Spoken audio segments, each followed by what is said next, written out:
se difuminaba en sus ojos y él efectivamente empezó a pintar exactamente lo que veía. Si después de darte esta información volviera a colocar el cuadro y miraras de nuevo a este Monet, seguramente lo percibirías de manera diferente según tu capacidad de prestar atención a los detalles. En realidad, lo que sucedió en un primer momento fue que te dimos conocimiento de información que tu cerebro descartó y tú mirabas el cuadro basándote en las conexiones que se forman en tu cerebro a partir de lo que sabías. En cuanto le damos al cerebro información nueva y el cerebro puede prestar atención a esa información por medio del lóbulo frontal, empezamos a ver cosas que ya existían, pero que las hemos dejado fuera de la ecuación. Otro ejemplo, un conocedor de vinos. Si un conocedor de vinos agita y saborea el vino, él o ella tiene los circuitos en su cerebro que le permiten apreciar las sutilezas. Reconoce el sabor de los taninos y los ácidos, puede oler el bouquet y los aromas. Eso puede integrarse en datos más específicos acerca de robles y diferentes clases de uvas. Y puesto que su cerebro ha sido educado y él ha establecido circuitos y porque ha puesto atención en percibir las diferencias en la realidad llamada catar el vino, es capaz de percibir las sutilezas. Ahora bien, para la persona que no tiene los circuitos instalados de esa experiencia en particular y que no tiene las conexiones en su cerebro que le permitan saber qué buscar, ese vino sabrá como cualquier otro vino.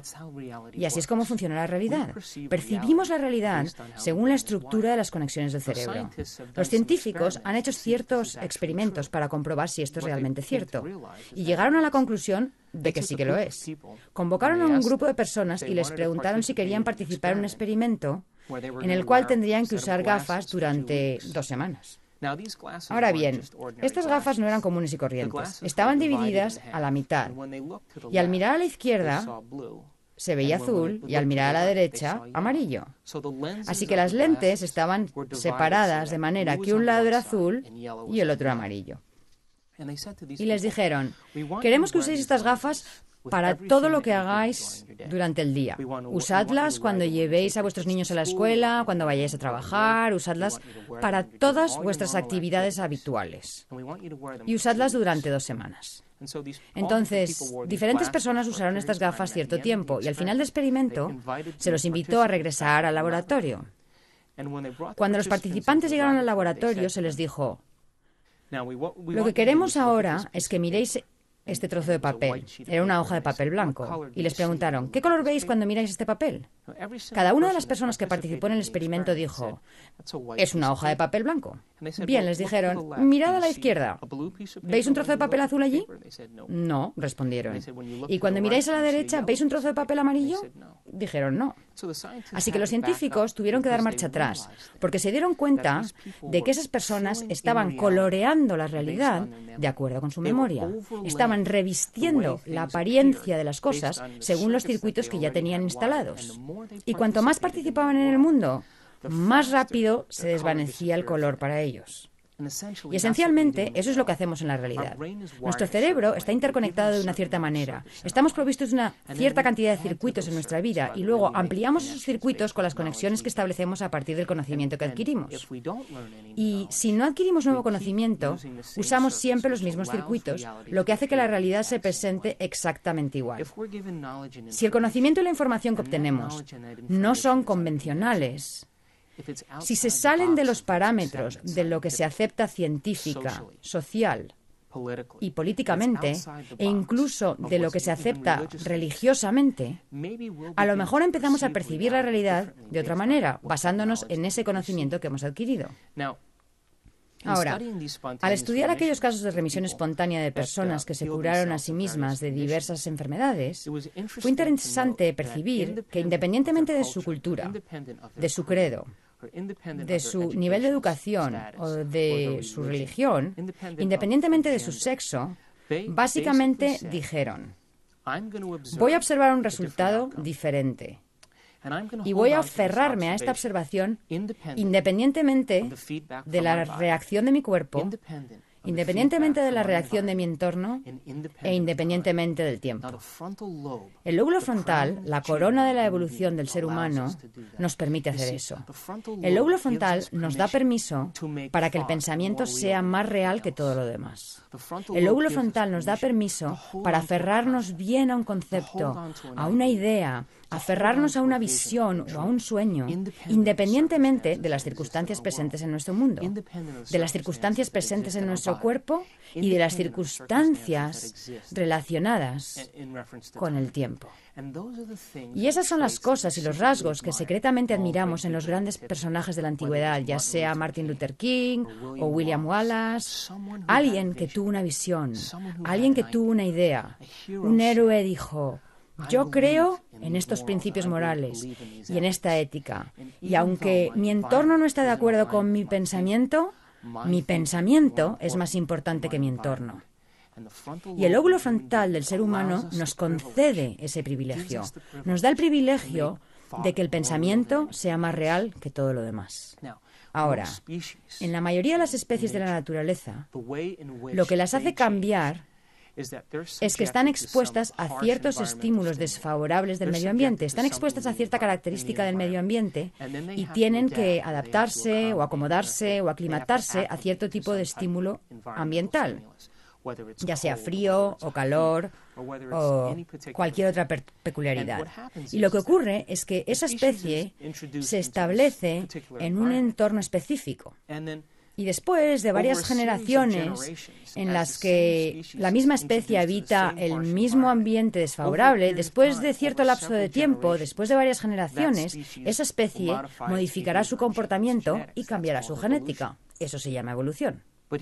Pero los seres humanos no necesitamos hacer eso.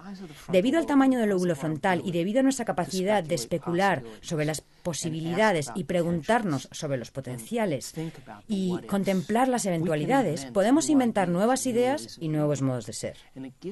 Y nos da el privilegio de modificar nuestra conducta en una misma vida. Y nos da el privilegio de cambiar nuestros actos en una semana. Podemos modificar nuestro modo de actuar en un solo día y podemos cambiar en un momento. Lo único que necesitamos dominar es este arte que se llama observación. Cuando empezamos a usar el cerebro adecuadamente, cuando prestamos atención a un concepto o a una idea, ocurre algo asombroso en el cerebro. El lóbulo frontal baja el volumen de los estímulos externos, baja el volumen del cuerpo y del ciclo continuo de reacciones que va del cuerpo al cerebro, baja el volumen de la respuesta del medio ambiente. No sabes si hace calor o frío, no sabes si está oscuro o si hay luz. Tu cerebro se convierte en el amplificador del pensamiento y baja el volumen del tiempo. En otras palabras, mientras mantengamos un concepto fijo en el lóbulo frontal, perderemos la noción del tiempo y del espacio. Ahora, la ciencia empieza a entender que nuestra forma de crear circuitos en el cerebro, nuestra forma de establecer conexiones en el cerebro, además de permitir que el entorno moldee y dé forma a nuestro cerebro, podemos moldear y dar forma a nuestro cerebro prestando atención.